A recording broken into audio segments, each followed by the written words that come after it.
महल था, न कोई युद्धभूमि, बल्कि अनंत तक फैला एक शांत सुनहरा आकाश था। हवा में असंख्य प्रकाश कण तैर रहे थे। हर कण किसी एक सृष्टि की कहानी समेटे हुए था। अद्वैत, आर्या, महाशून्य, अनादि, कालपुरुष और आदि शक्ति सावधानी से आगे बढ़े। अचानक उनके सामने एक विशाल वृक्ष प्रकट हुआ। उसकी शाखाएं तारों तक फैली थीं और जड़ें समय की गहराइयों में उतर रही थीं। कालदेव ने श्रद्धा से कहा, यह है स्मृति वट। हर जन्म, हर मृत्यु और हर सत्य की स्मृति इसी में सुरक्षित रहती है। अद्वैत ने वृक्ष को छूना चाहा। जैसे ही उसकी उंगलियां तने से लगीं, वृक्ष चमक उठा। उसके सामने एक दृश्य उभर आया, एक प्राचीन युग जहां न मनुष्य थे न देवता, केवल प्रकाश और चेतना। उस प्रकाश के मध्य एक युवक खड़ा था। उसकी आंखों में वही इनका चिन्ह चमक रहा था जो अद्वैत के माथे पर था। अद्वैत चौंक गया। यह कौन है? कालपुरुष की आवाज धीमी हो गई। यही है पहला गवाह। पूरा सत्यलोक मौन हो गया। पहला निर्णय। वह युवक शांत स्वर में कह रहा था, अगर सत्य की रक्षा करनी है तो किसी एक को साक्षी बनना ही होगा। उसके सामने अनगिनत दिव्य शक्तियां खड़ी थीं, लेकिन किसी ने आगे कदम नहीं बढ़ाया। तब वह युवक स्वयं आगे आया। उसने अपना हृदय निकालकर प्रकाश की एक ज्योति में बदल दिया। वही ज्योति आगे चलकर गवाह परंपरा बनी। आदि शक्ति की आंखें नम हो गईं। उसने अपने जीवन से बड़ा उद्देश्य चुना था। चौंकाने वाला रहस्य। अद्वैत उस युवक का चेहरा ध्यान से देखने लगा। धीरे धीरे उसका चेहरा स्पष्ट हुआ और अगले ही पल अद्वैत के पैरों तले जमीन खिसक गई। वह चेहरा बिल्कुल अद्वैत जैसा था। आर्या अविश्वास में बोली, भैया, ये तो आप जैसे दिखते हैं। महाशून्य भी स्तब्ध था। कालपुरुष ने गंभीर स्वर में कहा, वह तुम्हारी प्रतिछाया नहीं, तुम उसी की अंतिम प्रतिध्वनि हो। अद्वैत ने कांपती आवाज में पूछा, क्या मैं उसका पुनर्जन्म हूं? कालपुरुष ने उत्तर दिया, नहीं, तुम पुनर्जन्म नहीं, उसकी अधूरी प्रतिज्ञा का अंतिम उत्तर हो। सत्यलोक की चेतावनी। तभी पूरा स्मृतिवट जोर से कांप उठा। उसकी कुछ शाखाएं सूखने लगीं। आकाश में काले बादल छा गए। एक गंभीर आवाज गूंजी, पहले गवाह का उत्तराधिकारी, क्या तुम अंतिम सत्य स्वीकार करने के लिए तैयार हो? अद्वैत ने दृढ़ता से कहा, हां। उसी क्षण स्मृतिवट के तने में एक दरार खुली। उसके भीतर एक चमकती हुई स्फटिक तख्ती दिखाई दी। उस पर केवल एक वाक्य लिखा था, गवाह नंबर 27। वास्तव में कोई संख्या नहीं है। सभी एक दूसरे को देखने लगे। कालदेव ने आश्चर्य से कहा, अगर यह संख्या नहीं तो फिर इसका अर्थ क्या है? तभी तख्ती पर दूसरा वाक्य उभर आया, 27 एक द्वार है जिसे केवल वही खोल सकता है जो स्वयं को नहीं, संपूर्ण सृष्टि को अपना परिवार मानता हो। अद्वैत की आंखों में तेज चमक उठी। उसे महसूस हुआ उसकी पूरी यात्रा इसी क्षण के लिए थी। लेकिन तभी स्मृतिवट की सबसे ऊंची शाखा से काला धुआं निकलने लगा। वह धुआं धीरे धीरे एक विशाल मानव आकृति में बदल गया। उसकी आवाज इतनी भारी थी कि सत्यलोक कांप उठा। बहुत समय बाद कोई मेरे द्वार तक पहुंचा है। कालपुरुष तुरंत आगे आ गए। उनके चेहरे पर पहली बार गहरा तनाव था। उन्होंने अद्वैत से कहा, पीछे हटो, यह पहले गवाह की छाया है। लेकिन वह काली आकृति हंसने लगी। नहीं कालपुरुष, मैं उसकी छाया नहीं। उसने धीरे धीरे अपना चेहरा उजागर किया और उसकी आंखों में भी वही का चिन्ह चमक रहा था। मैं उसका अधूरा सत्य हूं। पूरा सत्यलोक कांप उठा। अद्वैत को महसूस हुआ अब तक जो कुछ उसने जाना वह केवल आधा सच था। पूरे सत्यलोक में भयानक सन्नाटा छा गया। स्मृतिवट से निकली वह काली आकृति धीरे धीरे अद्वैत की ओर बढ़ने लगी। उसकी आंखों में चमकता का चिन्ह अद्वैत के चिन्ह जैसा ही था, लेकिन उसके भीतर से निकलने वाली ऊर्जा बिल्कुल अलग थी। वह प्रकाश नहीं बल्कि अधूरे सत्य का अंधकार थी। कालपुरुष ने तुरंत अपने हाथ आगे बढ़ाए। एक विशाल सुनहरी ढाल पूरे सत्यलोक के सामने खड़ी हो गई। एक कदम भी आगे मत बढ़ना। काली आकृति मुस्कुराई, गुरुदेव, युग बीत गए, लेकिन आप आज भी सत्य से डरते हैं।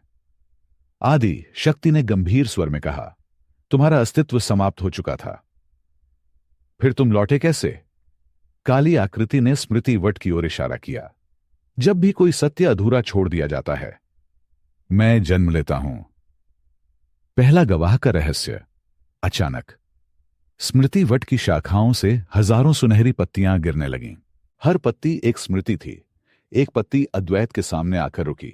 जैसे ही उसने उसे छुआ, उसके सामने एक नया दृश्य उभरा। पहला गवाह अकेला खड़ा था। उसके सामने दो रास्ते थे। एक रास्ता पूर्ण सत्य की ओर जाता था, दूसरा सृष्टि को बचाने की ओर। अगर वह पूर्ण सत्य चुनता तो पूरी सृष्टि नष्ट हो जाती। अगर वह सृष्टि बचाता तो सत्य हमेशा के लिए अधूरा रह जाता। पहले गवाह ने सृष्टि को चुना और उसी क्षण उसके भीतर का अधूरा सत्य उससे अलग होकर एक छाया बन गया। दृश्य समाप्त हो गया। अद्वैत की सांसें तेज हो गईं। तो तुम उसी अधूरे सत्य की छाया हो? काली आकृति मुस्कुराई। अब तुम समझने लगे हो। सत्य का प्रश्न। वह आकृति अद्वैत के सामने आकर खड़ी हो गई। पूर्ण साक्षी, मुझे बताओ, क्या तुम सृष्टि को बचाओगे या पूर्ण सत्य को? अद्वैत कुछ क्षण मौन रहा, फिर उसने उत्तर दिया, मैं दोनों को बचाने का प्रयास करूंगा। काली आकृति जोर से हंस पड़ी। यही उत्तर पहले गवाह ने भी दिया था। और इसी कारण मैं पैदा हुआ। सत्यलोक का कंपन। अचानक सत्यलोक जोर से कांपने लगा। स्मृति वट की जड़ें सूखने लगीं। कालदेव घबरा उठे। अगर यह छाया मुक्त हो गई तो अधूरा सत्य हर सृष्टि में फैल जाएगा। महाशून्य ने तलवार उठाई। तो इसे अभी यहीं रोकना होगा। लेकिन जैसे ही वह आगे बढ़ा, उसकी तलवार उस आकृति के आर पार निकल गई। वह हंसने लगी। मैं शरीर नहीं हूं, मैं एक प्रश्न हूं, अनादि का स्वीकार। तभी अनादि आगे आया। उसने पहली बार उस काली आकृति के सामने सिर झुका दिया। अद्वैत चौंक गया। तुम इसे जानते हो? अनादि ने गहरी सांस ली। हां, मेरे विद्रोह की शुरुआत इसी ने की थी। पूरा सत्यलोक स्तब्ध रह गया। अनादि आगे बोला, इसने मुझसे कहा था, अगर सत्य अधूरा है तो नियमों का पालन करना भी अधर्म है। कालपुरुष ने आंखें बंद कर लीं। और उसी दिन मैंने अपना सबसे योग्य शिष्य खो दिया। अंतिम उद्घोष। काली आकृति ने अपने दोनों हाथ फैलाए। पूरा आकाश काला पड़ गया। उसने ऊंची आवाज में कहा, अब समय आ गया है कि पहला गवाह अपना अधूरा सत्य वापस ले। उसी क्षण स्मृतिवट के भीतर से एक दिव्य प्रकाश निकला। पहले गवाह की आत्मा प्रकट हो गई। पूरा सत्यलोक प्रकाश और अंधकार के बीच बंट गया। पहले गवाह ने अद्वैत की ओर देखा और पहली बार बोले, मेरे उत्तराधिकारी, अगर तुमने वही निर्णय लिया जो मैंने लिया था तो इतिहास फिर दोहराया जाएगा। अद्वैत ने कांपती आवाज में पूछा, तो मुझे क्या करना होगा? पहले गवाह ने धीरे से अपना हाथ उठाया। उनकी हथेली में एक 8वीं सुनहरी चाबी चमक रही थी। सभी स्तब्ध रह गए। कालदेव अविश्वास में बोले, 8वीं चाबी? लेकिन अनंत, हृदय में तो केवल 7 चाबियां थीं। पहले गवाह मुस्कुराए। 7 चाबियां द्वार खोलती हैं, लेकिन 8वीं चाबी भाग्य बदलती है। उसी क्षण 8वीं चाबी अचानक हवा में उठी और सीधे अद्वैत की ओर उड़ने लगी। सत्यलोक में पूर्ण सन्नाटा छा गया। 8वीं सुनहरी चाबी धीरे धीरे हवा में तैरती हुई अद्वैत की ओर बढ़ने लगी। जैसे ही उसने अपना हाथ आगे बढ़ाया, कालपुरुष ऊंची आवाज में बोले, रुको अद्वैत, उस चाबी को बिना जाने मत छूना। लेकिन पहला गवाह शांत खड़ा था। उसने मुस्कुराकर कहा, डर वहीं पैदा होता है जहां विश्वास अधूरा होता है। अद्वैत ने कालपुरुष और पहले गवाह दोनों की ओर देखा। उसने गहरी सांस ली और चाबी को छू लिया। क्षण भर में पूरा सत्यलोक सुनहरी रोशनी से भर गया। 8वीं चाबी का रहस्य। अद्वैत की आंखों के सामने असंख्य दृश्य दौड़ने लगे। उसे एक नहीं, सैकड़ों ब्रह्मांड दिखाई दिए। हर ब्रह्मांड में एक अलग गवाह नंबर 27 था। कहीं वह युद्ध जीत चुका था, कहीं हार गया था, कहीं उसने अपने साथियों का बलिदान दिया और कहीं उसने स्वयं को मिटा दिया। लेकिन एक बात हर ब्रह्मांड में समान थी। हर बार अंतिम क्षण में इतिहास दोहराया गया। अद्वैत ने धीरे से कहा, तो हम हमेशा से एक ही चक्र में फंसे हुए हैं? पहले गवाह ने सिर हिलाया। हां, 8वीं चाबी उसी चक्र को तोड़ने की शक्ति है। अधूरे सत्य का आक्रमण। काली आकृति अचानक गर्जना करते हुए आगे बढ़ी। नहीं, अगर चक्र टूट गया तो मेरा अस्तित्व समाप्त हो जाएगा। उसने अंधकार की विशाल लहर अद्वैत की ओर भेजी। इस बार अनादि सबसे पहले अद्वैत के सामने आकर खड़ा हो गया। अब मैं वही गलती दोबारा नहीं करूंगा। उसने महाअंत तलवार उठाकर उस अंधकार को रोक लिया। महाशून्य और आर्या भी उसके साथ आ खड़े हुए। तीनों की संयुक्त शक्ति से अंधकार की लहर रुक गई। अद्वैत ने पहली बार मुस्कुराकर कहा, यही है चौथा मार्ग। जब कोई अकेला नहीं लड़ता। पहला गवाह का आशीर्वाद। पहले गवाह अद्वैत के सामने आए। उन्होंने उसके माथे पर हाथ रखा। का चिन्ह तेज प्रकाश से चमक उठा। आज से तुम केवल गवाह नंबर 27 नहीं, तुम सत्यवाहक हो। जैसे ही ये शब्द बोले गए, 8वीं चाबी अनंत अस्त्र में समा गई। तलवार का रूप बदल गया। उसकी धार पर अब 8 दिव्य प्रकाश रेखाएं चमक रही थीं। कालदेव श्रद्धा से झुक गए। इतिहास में पहली बार 8वीं चाबी जागी है। अंतिम चेतावनी। लेकिन तभी सत्यलोक की धरती अचानक फटने लगी। स्मृति वट की सबसे ऊपरी शाखा टूटकर गिर गई। आदि शक्ति घबरा उठी। यह क्या हो रहा है? पहले गवाह का चेहरा गंभीर हो गया। हम देर कर चुके हैं। 8वीं चाबी के जागते ही उसे भी इसका आभास हो गया है। अद्वैत ने पूछा, किसे? पहले गवाह ने आकाश की ओर देखा। सत्यलोक के ऊपर एक विशाल दरार खुली। उस दरार से एक ऐसी ऊर्जा निकली जिसे देखकर काल पुरुष भी एक कदम पीछे हट गए। दूर से एक भारी आवाज गूंजी, जिस चक्र को तुम तोड़ना चाहते हो उसे मैंने बनाया था। पूरे सत्यलोक में कंपन होने लगा। आकाश से एक विराट सिंहासन उतरने लगा। उस पर कोई बैठा हुआ था, लेकिन उसका चेहरा अभी भी प्रकाश से ढका हुआ था। अनादि की आंखों में भय साफ दिखाई दे रहा था। उसने धीमे स्वर में कहा, नहीं, वह स्वयं आ गया। पहला गवाह पहली बार घुटनों पर बैठ गया। काल पुरुष ने भी अपना मस्तक झुका दिया। अद्वैत स्तब्ध रह गया। जिस सत्ता के सामने पहला गवाह और काल पुरुष तक झुक गए, वह आखिर कौन था? और उसी क्षण वह रहस्यमयी स्वर फिर गूंजा, स्वागत है सत्यवाहक। अब तुम्हारा सामना सृष्टि के निर्माता से होगा। एपिसोड 30 में पहली बार सृष्टि के निर्माता का चेहरा सामने आएगा। गवाह नंबर 27 की उत्पत्ति का अंतिम रहस्य खुलेगा और अद्वैत की अब तक की सबसे कठिन परीक्षा शुरू होगी। सत्यलोक का आकाश चटकने लगा। वह विशाल सिंहासन धीरे धीरे धरती पर उतर रहा था। उसके चारों ओर अनगिनत आकाश गंगाएं घूम रही थीं। समय स्वयं उसकी गति के साथ चल रहा था। पहला गवाह घुटनों पर झुका हुआ था। काल पुरुष अपना मस्तक नीचे कर लिया। आदि शक्ति, कालदेव, सर्वनाश और अनादि सभी मौन थे। केवल अद्वैत सीधा खड़ा था। उसने दृढ़ स्वर में कहा, अगर आप सृष्टि के निर्माता हैं तो अपने चेहरे को क्यों छिपा रखा है? पूरा सत्यलोक शांत हो गया। कुछ क्षण बाद सिंहासन पर बैठी दिव्य सत्ता मुस्कुराई, क्योंकि हर व्यक्ति मुझे अपनी आस्था के अनुसार देखता है।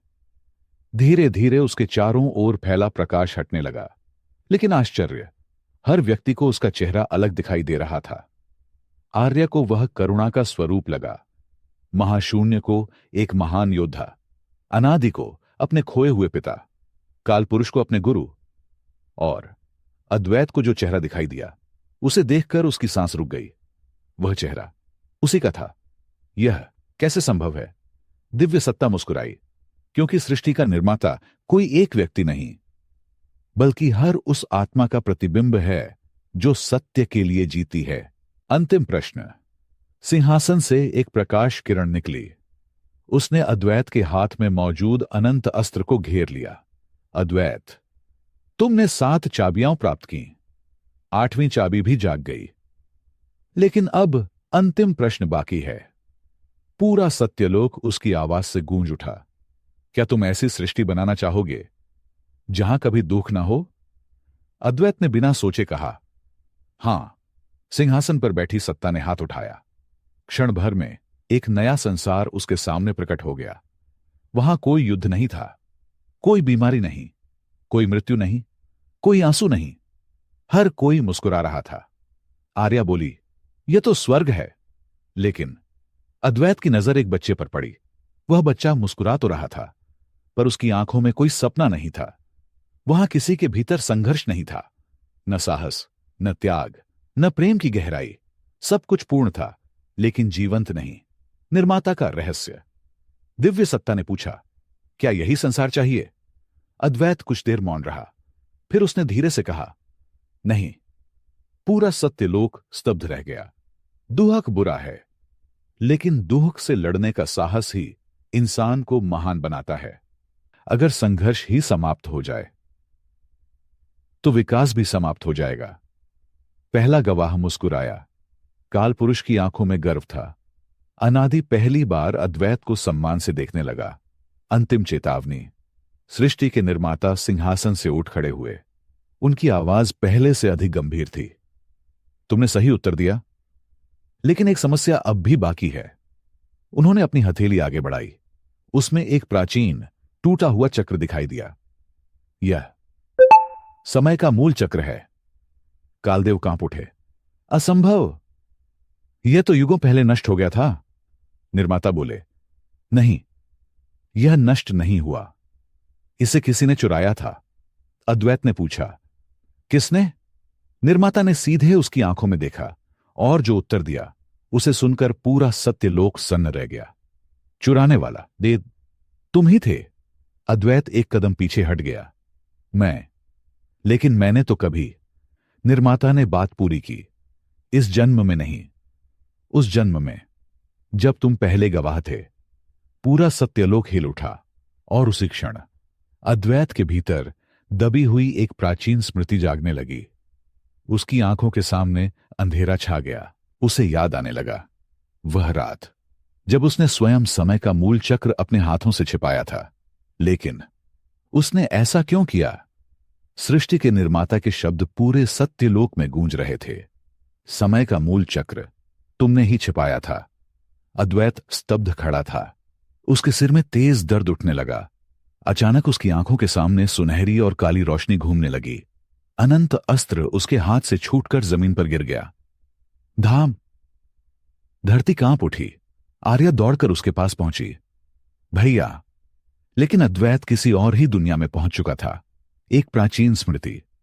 उसने स्वयं को एक विशाल मंदिर के भीतर खड़ा पाया। यह मंदिर किसी लोक का नहीं था, बल्कि समय के जन्मस्थान का था। मंदिर के बीचों बीच एक विशाल स्वर्णिम चक्र घूम रहा था। कालपुरुष उसके पास खड़े थे। पहला गवाह यानी अद्वैत का प्राचीन स्वरूप चक्र को ध्यान से देख रहा था। कालपुरुष बोले, अगर यह चक्र गलत हाथों में गया तो हर युग मिट जाएगा। पहले गवाह ने गंभीर स्वर में पूछा, तो इसे नष्ट क्यों नहीं कर देते? कालपुरुष ने सिर हिलाया, क्योंकि समय को नष्ट नहीं किया जा सकता, इसे केवल छिपाया जा सकता है। विश्वासघात या बलिदान। तभी मंदिर में एक रहस्यमयी योद्धा प्रवेश करता है। उसका चेहरा धुंधला था। वह पहले गवाह से कहता है, अगर तुमने चक्र छिपाया तो आने वाले युगों में करोड़ों लोग पीड़ा सहेंगे।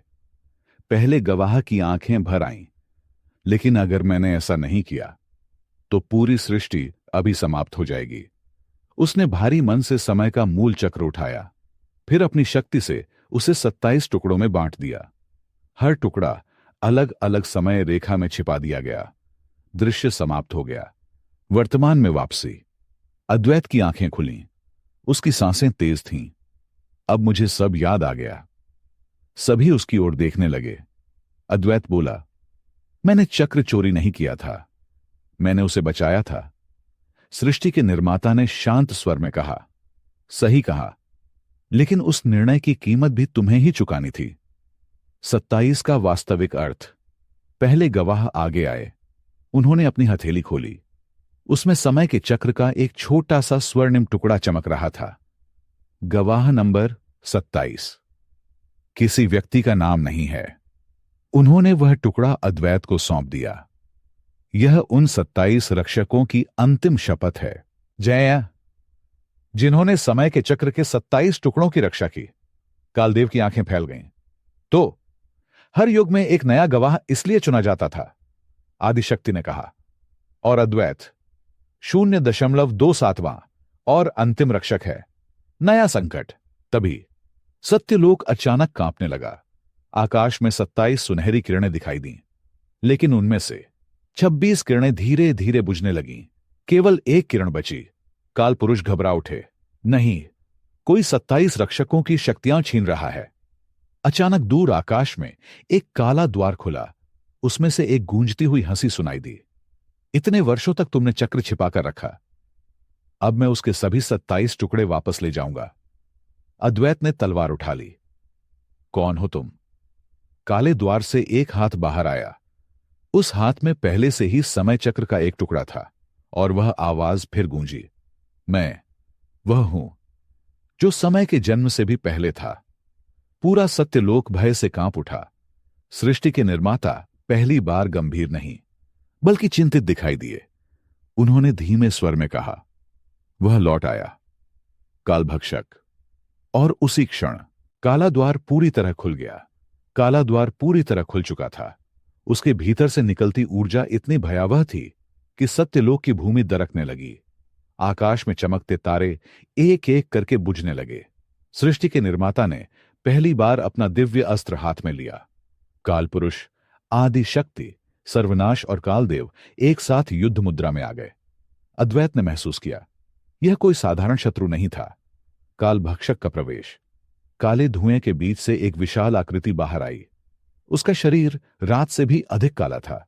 उसकी आंखों में जलते हुए नीले अग्निचक्र घूम रहे थे। उसके कंधों पर टूटी हुई समय श्रृंखलाएं लटक रही थीं। हर कदम के साथ युगों की स्मृतियां धूल बनकर बिखर रही थीं। वह मुस्कुराया। बहुत समय हो गया, निर्माता। सृष्टि के निर्माता ने उत्तर दिया, कालभक्षक, तुम्हारा युग समाप्त हो चुका है। कालभक्षक हंस पड़ा। युग समाप्त होते हैं, मैं नहीं। 27वां टुकड़ा। कालभक्षक ने अपनी हथेली खोली। उसमें समय चक्र का एक काला पड़ा हुआ टुकड़ा चमक रहा था। 26 टुकड़े मेरे पास आ चुके हैं, अब केवल अंतिम टुकड़ा बाकी है। अद्वैत चौंक गया। दान, अंतिम टुकड़ा कहां है? कालभक्षक ने सीधा उसकी ओर उंगली उठाई। तुम्हारे भीतर। सभी स्तब्ध रह गए। कालपुरुष ने धीरे से कहा, यही वह सत्य था जिसे हम इतने युगों से छिपा रहे थे।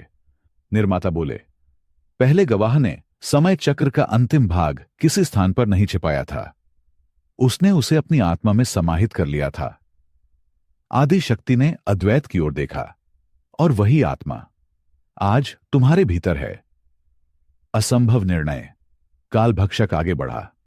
मुझे अंतिम टुकड़ा दे दो, मैं तुम्हें अमर बना दूंगा। अद्वैत मुस्कुराया।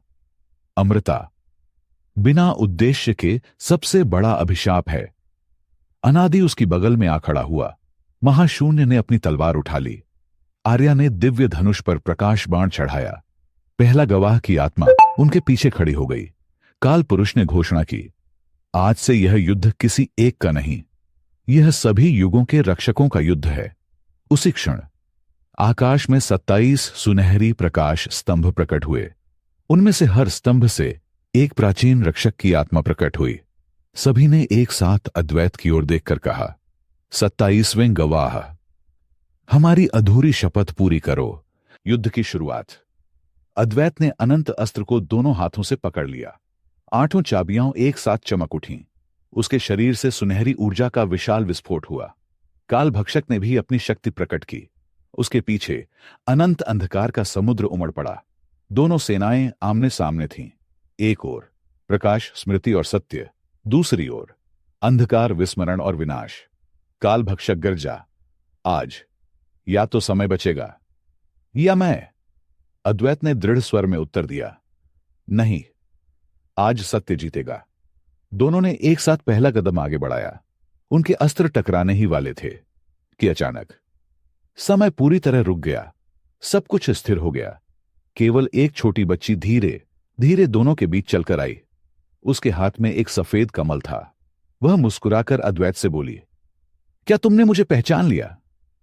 अद्वैत उसे देखकर हैरान रह गया। उसने उसे पहले कभी नहीं देखा था। फिर भी उसकी आंखों में एक अजीब अपनापन था। सृष्टि के निर्माता की आवाज कांप उठी, असंभव, यह तो। लेकिन वे अपनी बात पूरी भी नहीं कर पाए। बच्ची मुस्कुराई। उसने सफेद कमल अद्वैत की ओर बढ़ाया और कहा, युद्ध शुरू करने से पहले मुझे याद कर लो। पूरा सत्यलोक फिर से कांप उठा। अद्वैत के मन में हजारों भूली हुई स्मृतियां जागने लगीं। उसे महसूस हुआ, इस बच्ची का संबंध केवल उससे नहीं, पूरी सृष्टि की शुरुआत से है। एपिसोड 31 में सफेद कमल वाली रहस्यमयी बच्ची की असली पहचान सामने आएगी। काल भक्षक और सृष्टि के निर्माता का प्राचीन संबंध उजागर होगा और युगों से प्रतीक्षित अंतिम महासंग्राम वास्तव में शुरू होगा।